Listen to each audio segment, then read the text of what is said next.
স্বরাষ্ট্র উপদেষ্টার পদত্যাগের দাবিতে কেন্দ্রীয় শহীদ মিনার থেকে স্বরাষ্ট্র মন্ত্রণালয়ের উদ্দেশ্যে শুরু হয়েছে গণপদযাত্রা। এ নিয়ে জানাতে যোগ দিচ্ছেন নাজমুস সাকিব। সাকিব, ধর্ষণ ও নিপীড়নের ব্যানারে গণপদযাত্রায় অংশগ্রহণকারীরা কি বলছেন জানাবেন। নাফি, গত কয়েকদিন ধরেই কিন্তু সারা দেশের বিভিন্ন জায়গায় আসলে আইনশৃঙ্খলা পরিস্থিতি কিছুটা অবনতি হয়েছে। তারই পরিপ্রেক্ষিতে কিন্তু আজকে ধর্ষণ এবং নিপীড়নের বিরুদ্ধে বাংলাদেশ এই ব্যানারে তারা কিন্তু নেমেছেন এবং তারা এখনো পর্যন্ত আসলে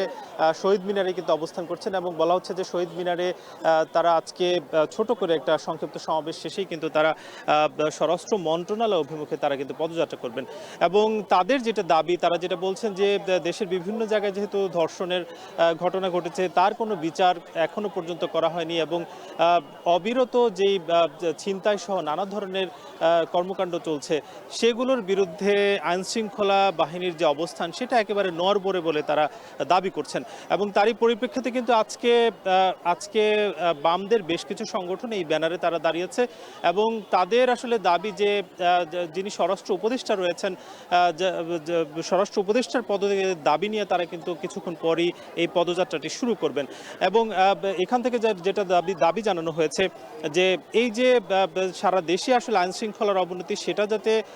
ঠিক করা হয়, পাশাপাশি স্বরাষ্ট্র উপদেষ্টা অর্থাৎ গত 6 থেকে 7 মাস তারা নানা ধরনের পদক্ষেপ নিয়েছে, তবে তাদের পক্ষ থেকে যেটা বলা হচ্ছে যে সেই দাবির আসলে দৃশ্যমান কোনো পদক্ষেপ তারা খুব বেশি দেখতে পাচ্ছেন না। তারই পরিপ্রেক্ষিতে একজন ভালো অর্থাৎ আগামী দিনে যাতে বাংলাদেশের আইনশৃঙ্খলা বাহিনী বা আইনশৃঙ্খলা পরিস্থিতি ঠিক রাখা যায়, তারই সেজন্য নতুন একজন স্বরাষ্ট্র উপদেষ্টা কিন্তু তারা চাচ্ছেন। এবং কিছুক্ষণ পরে এই সমাবেশ হবে এবং তারা যেটা বলছে যে শুধুমাত্র বামদের যে সংগঠন রয়েছে সেই সংগঠনই নয়, আশপাশের যারা মানুষ আছেন তাদেরকেও কিন্তু তারা আহ্বান করছেন যে তাদের অর্থাৎ দেশের যে আইনশৃঙ্খলা পরিস্থিতি সহ নানা ধরনের অনৈতিক অবস্থা আছে সেগুলো যাতে ঠিক করা হয় এবং স্বরাষ্ট্র উপদেষ্টা যাতে এর দায় মাথায় নিয়ে তিনি পদত্যাগ করেন, সেই দাবি কিন্তু তাদের রয়েছে এবং কিছুক্ষণ পরেই তারা কিন্তু এই পদযাত্রাটি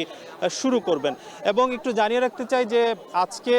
আজকে যে তারা এই দাবি করছেন, আমরা বেশ কয়েকজনের সঙ্গে কথা বলেছিলাম, তারা যেটা বলছেন যে শুধুমাত্র দেশের বিভিন্ন জায়গায় নয়, ঢাকাতেও কিন্তু গত রাতে বেশ কিছু ছিনতাইয়ের ঘটনা ঘটেছে এবং একজন ব্যবসায়ীকে গুলি করা হয়েছে। তারই পরিপ্রেক্ষিতে তারা যেটা বলছেন যে শুধুমাত্র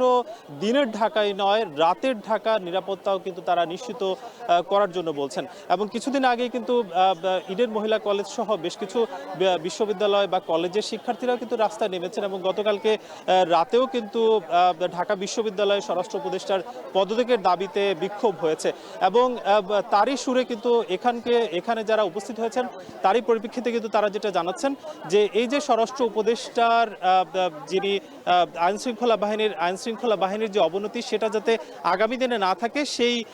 সেই অবনতি যাতে আগামী দিনে ঠিক করা হয়, তার পরিপ্রেক্ষিতে কিছুক্ষণ পরেই তারা কিন্তু সচিবালয় অর্থাৎ স্বরাষ্ট্র মন্ত্রণালয়ের দিকে পদযাত্রা করবেন। তো শহীদ মিনার থেকে এই ছিল সবশেষ। আরএফএল ওয়াটার পাম্পের অটো থার্মাল টেকনোলজি